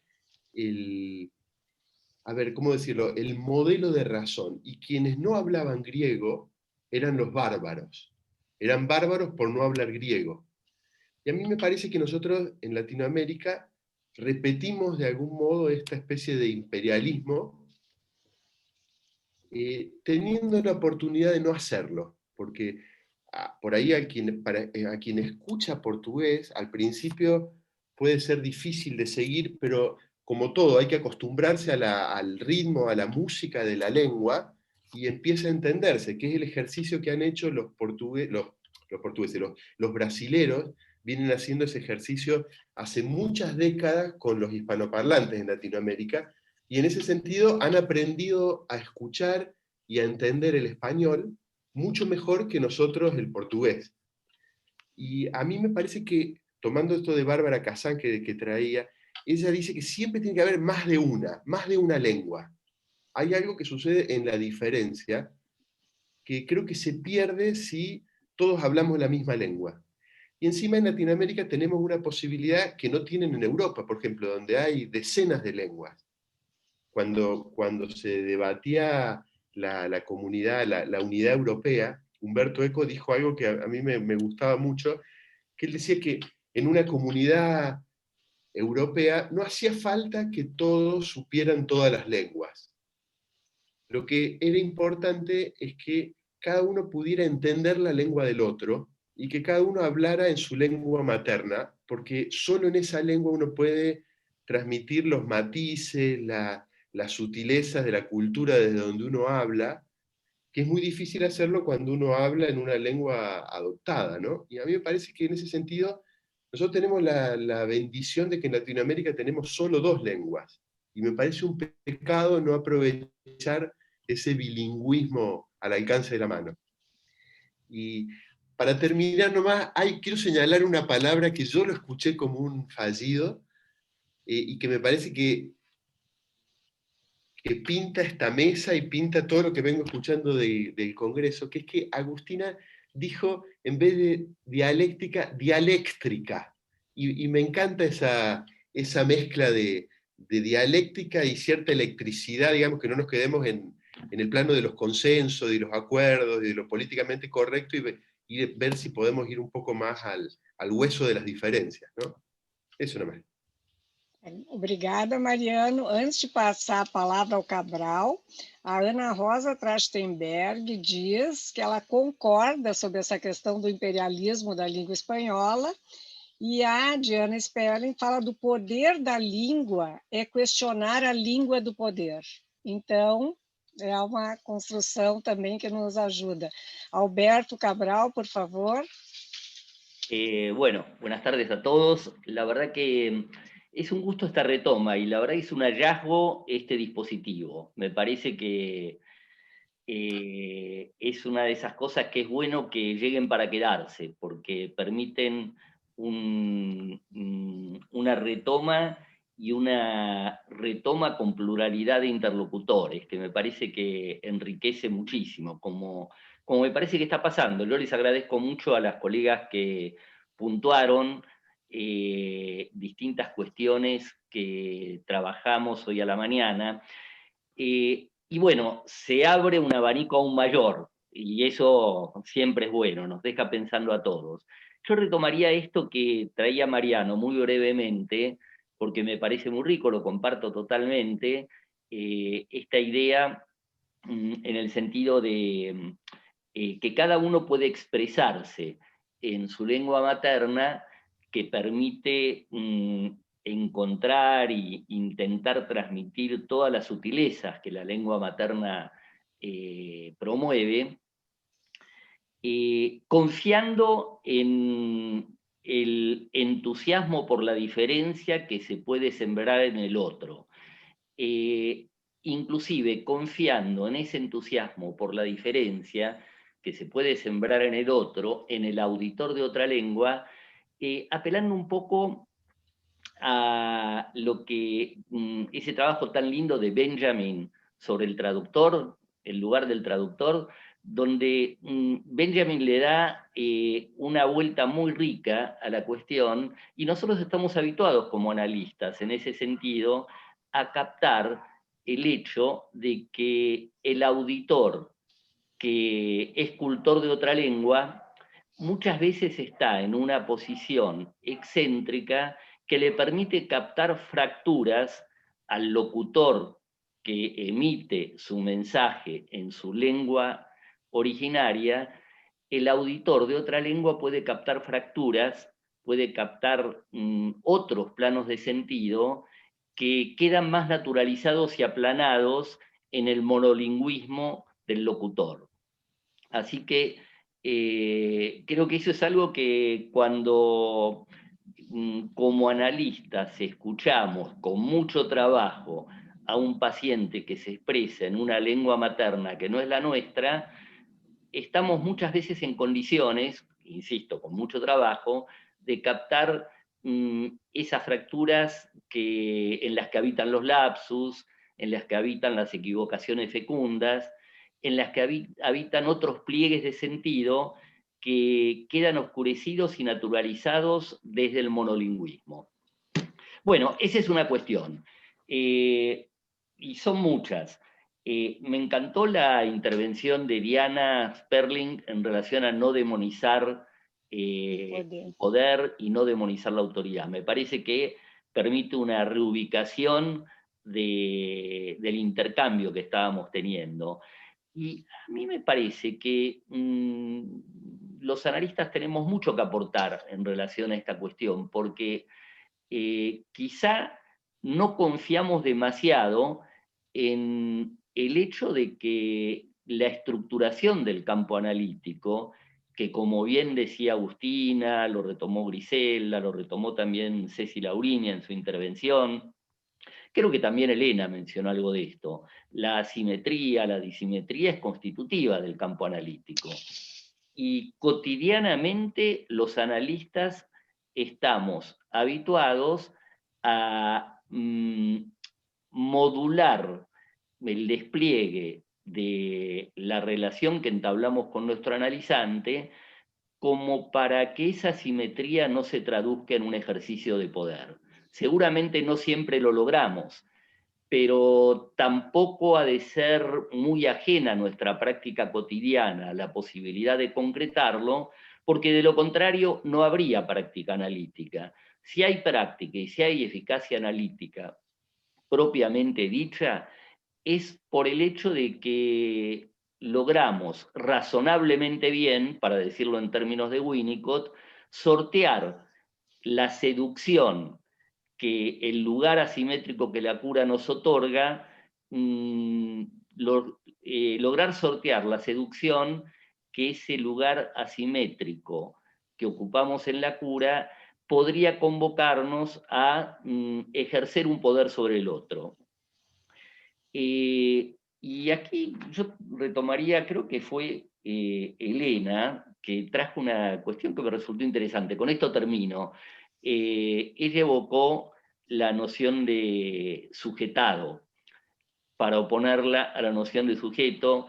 Es una distinción muy linda que Althusser en sus trabajos en la década del 60 había introducido, hablaba del sujeto sujetado, y Lacan lo retoma en varios de sus seminarios, le sujet assujetti, lo dice en francés, y me parece que es rico para retomar algunas de las cuestiones que conversábamos hoy a la mañana. Althusser lo ponía en términos de un sujeto sujetado a una ideología. Me parece que como analistas podríamos pensar en que el sujeto neurótico es un sujeto sujetado a sus identificaciones edípicas, y que buena parte del trabajo analítico tiene que ver, cobra relevancia y cobra eficacia ahí donde logramos, en forma empática y paciente, no como un elefante en un bazar, pero ahí donde logramos ir desprendiendo al sujeto de esas identificaciones edípicas que lo condicionan y que restringen su libertad. En ese punto en el que la práctica analítica se orienta a desujetar al sujeto sujetado, que es el neurótico, podemos pensar que la práctica analítica es una práctica de apertura a la libertad por excelencia. Y me parece que es lindo pensarlo en esos términos. Y es un hecho que, sin idealizar la problemática del fin de análisis, pero cuando un análisis avanza e introduce cambios y rectificaciones en la posición subjetiva del analizante, se amplían los horizontes de libertad de ese analizante. En el plano del amor, de sus elecciones amorosas, que ya no están entonces tan claramente sujetadas al hecho de Procusto que señalan las identificaciones edípicas, pero también en el plano laboral, en el plano de sus elecciones en el más amplio sentido. Bueno, quería dejar picando esa idea, les agradezco mucho a todos y a todas, y muy linda esta experiencia. Obrigada, Cabral. Nós temos mais alguns inscritos. Não sei se a Cristiane Vec da Paixão quer se manifestar, que ela coloca, como o Bernardo Tanis, que a diferença das gerações também é um operador da diferença. Não sei, Cristiane, se tu estás por aí. Também gostaria de chamar Alicia Rausfus, Dino, eu não consegui ver o sobrenome do Dino. Tem a Anália Walt, também inscrita, e a Eli Chapuy também.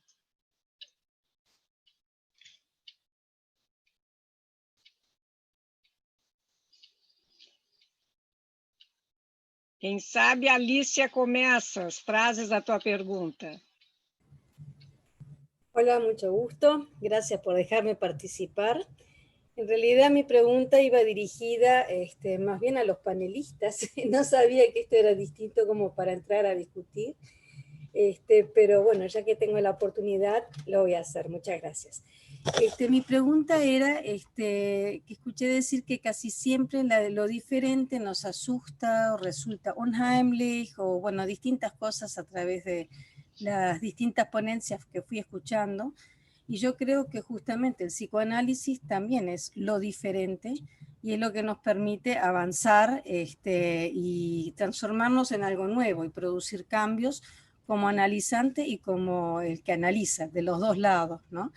Creo que partir de la base de que lo que es diferente nos asusta, nos preocupa, es lo negativo, creo que es todo lo contrario a lo que en otras edades quisiéramos llegar a eso, ¿no? Así que bueno, era un poco eso, era más bien una pregunta a los que estaban dirigiendo el panel. No sabía que me iba a tocar entrar en pantalla, pero muchas gracias por la oportunidad. Gracias, Alicia. Dino, vi que estás aí, podes falar?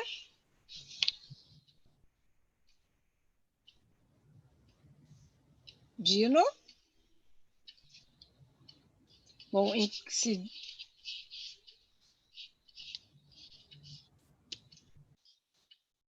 Bom, enquanto o Dino não vem, quem sabe, Anália, tu colocas a tua observação.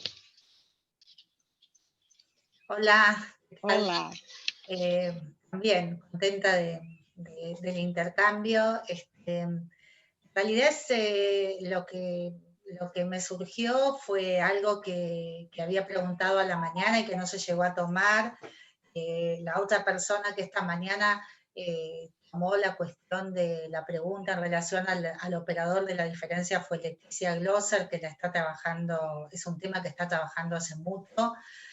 Y lo que yo, bueno, juntando con lo que había preguntado a la mañana a Alberto Cabral, en relación a lo que él plantea como ecuación patriarcal de Freud, que me pareció muy lindo la manera de llamarla, si él pensaba que, bueno, que se reemplaza por alguna otra ecuación más feliz, o simplemente se agregan como muchos operadores de diferencia y la mujer deja de ser el prototipo de lo diferente, a la manera un poco de lo que decía Mariano, ¿no? Hace un rato, que ese lugar puede estar ocupado por cualquier operador de diferencia entendida de esa manera, porque digamos la otra cuestión, que es la que trajo Bernardo en relación a cómo surgió la categoría de diversidad, justamente para plantear algo distinto, porque tomando un poco el texto de Derrida, ¿no? Que se llama ¿Quién difiere? ¿De qué difiere? ¿No? La categoría de diferencia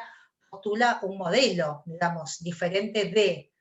En cambio, se planteó la categoría de diversidad para hacer como un punto en relación a lo múltiple, y a que no se difiere de un modelo, sino que hay lo diverso, ¿no? Sería algo así.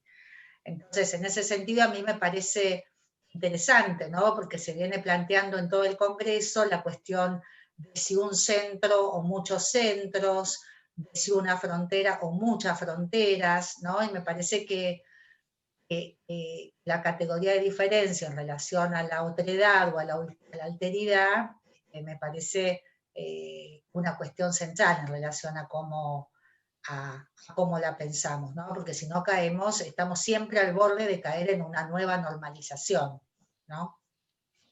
Bueno, muchas gracias. Gracias. Não sei se o Dino quer colocar alguma coisa, Elizabeth Chapuis também.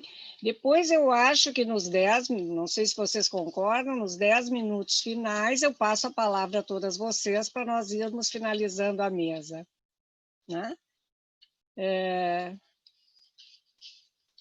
Bom, o Dino não está entrando, não sei se Eli entrou.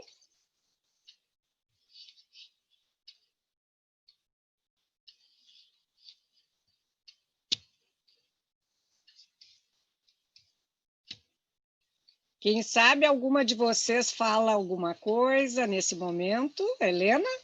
Não, é só para avisar que ele não vai poder entrar.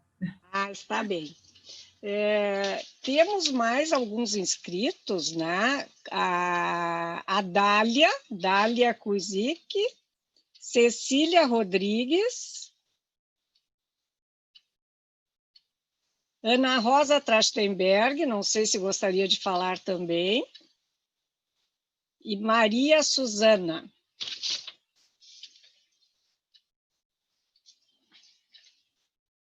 Dália, por favor.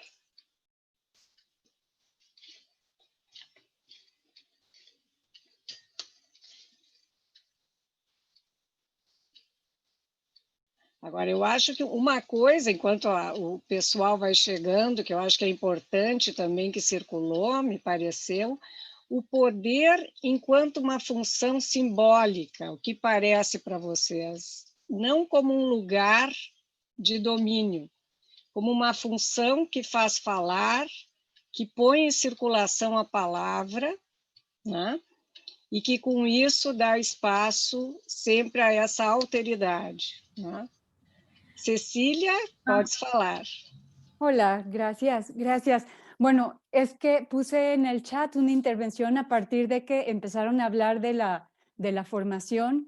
Ahorita yo estoy coordinando la Comisión de Formación y Transmisión de Psicoanálisis en FEPAL, y lo que decía es que todos estos temas son importantísimos para esta comisión que empezó su gestión hace poquito. Es como un punto de partida para un trabajo futuro en el que habrá convocatoria. Yo espero que todos estos temas, todos los interesados, además de los directores de institutos, se sumen, porque son temas que se van planteando desde muchas perspectivas, pero creo que lo que se ha dicho en términos de lo clínico, de la relación, analistas analizando, del poder, en todas sus variables, son temas fundamentales. Entonces, solamente quería decir que espero que podamos conjuntamente seguir trabajando con estos temas. Muchas gracias. Gracias. Dália, gostaria de falar? Anne, me parece que Bernardo Tanis también quiere volver a participar. Ah, sim, então Bernardo retorna enquanto a Dália não entra. O Bernardo poderia retornar?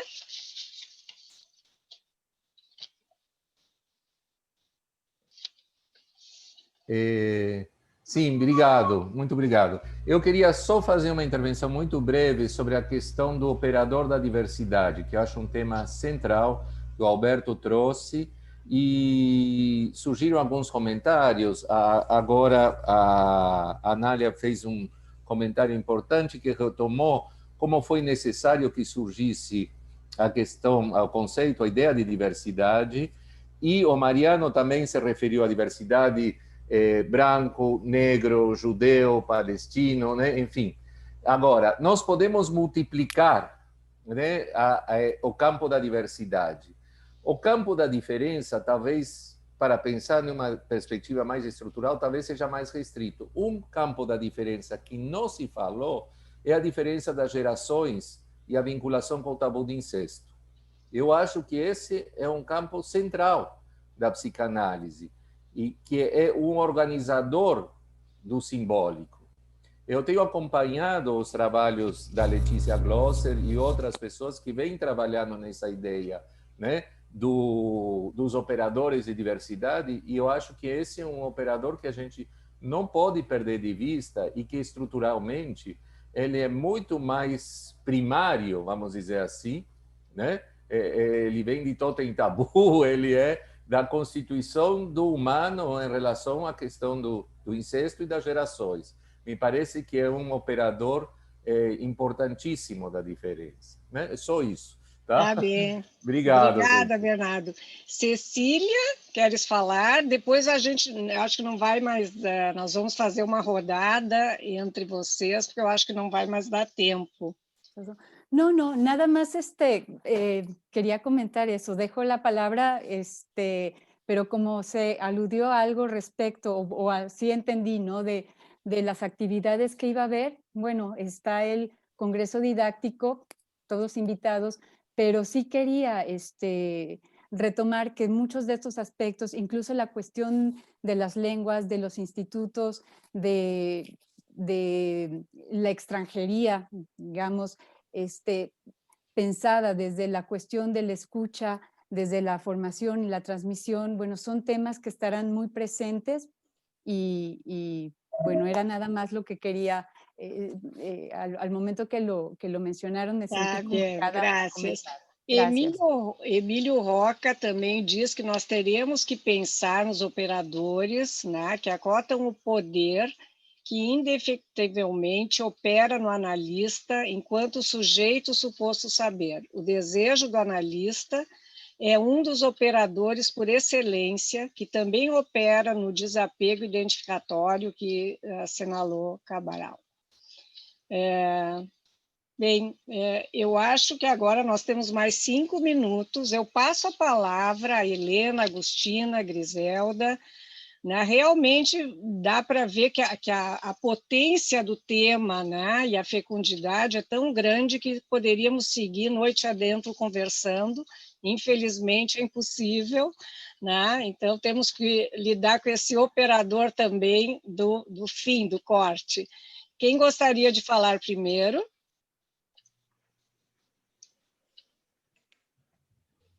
Agustina? Como quieran. Voy yo entonces.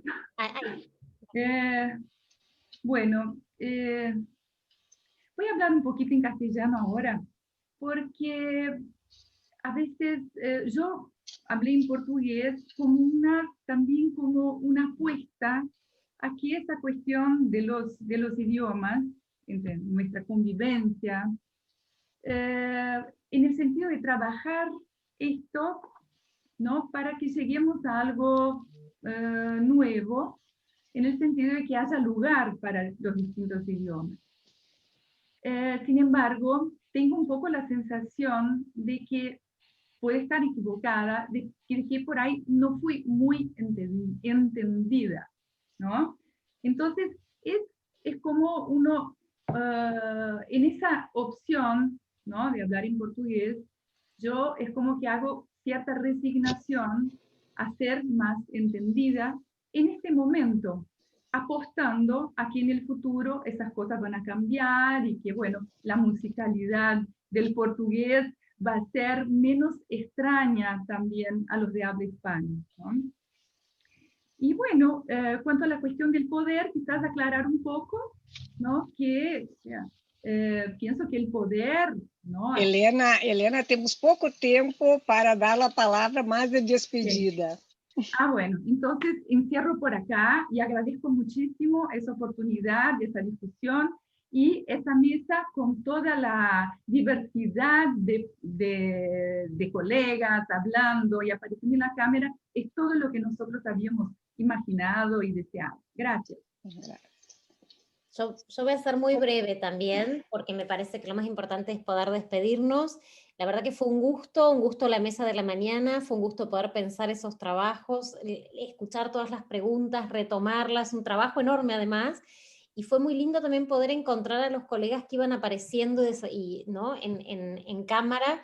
Me parece que es un trabajo enorme el que ha hecho el Congreso y la verdad que me encantó participar. Creo que hay muchas preguntas que dan como para seguirlas trabajando. Creo que algo de lo que decía Bernardo en algún momento, ¿no?, que hablaba del trabajo con la diferencia, me parece que es un trabajo que nos tenemos que proponer desde FEPAL y desde el psicoanálisis, ¿no?, latinoamericano. Así que muchas gracias. Griselda. Yo también, muchas gracias por el espacio, por los comentarios, por la mesa, y que casi yo diría que casi fue un complemento entre los hombres de la mañana y las mujeres de la tarde, ¿no? Cada una con sus comentarios. Y uno de los comentarios que mencionó, que dijo Mariano acerca de las lenguas, me remitió a Frantz Fanon en relación a una pregunta sobre ¿por qué los haitianos no dejan de hablar francés? Era algo que se preguntaba y que no entendía. Y bueno, pero eso ya será tema de otro costal. Pero entonces, bueno, solamente agradecer y decir además que para mí los medios digitales, para mí, son un medio que acerca a los que están lejos. Y muchas gracias a ustedes que están tan lejos, pero ahora tan cerca. Bem, muito obrigada a todas vocês, a todos os participantes. Nós estamos nos despedindo dessa mesa de debates em grande estilo. Todos nós realmente saímos daqui muito locupletados de tudo isso e vendo também que, mesmo que exista essa diferença das línguas, né, o poder da palavra foi exercido, e eu acho que o desejo, tanto nosso, né, da língua portuguesa, quanto os colegas de língua espanhola, é de nos entendermos, é de fazer justamente essa palavra circular. Os autores latino-americanos, como um todo, são muito apreciados por nós todos e servem realmente como patamares para nos lançar cada vez mais para outros desdobramentos da teoria, da clínica e do pensar o social também, que eu acho que é uma grande contribuição da América Latina. Muito obrigada a todos que estiveram conosco, né? E esperamos nos encontrar em outra oportunidade. Boa noite a todos. Boa noite, obrigada. Gracias. Boa noite.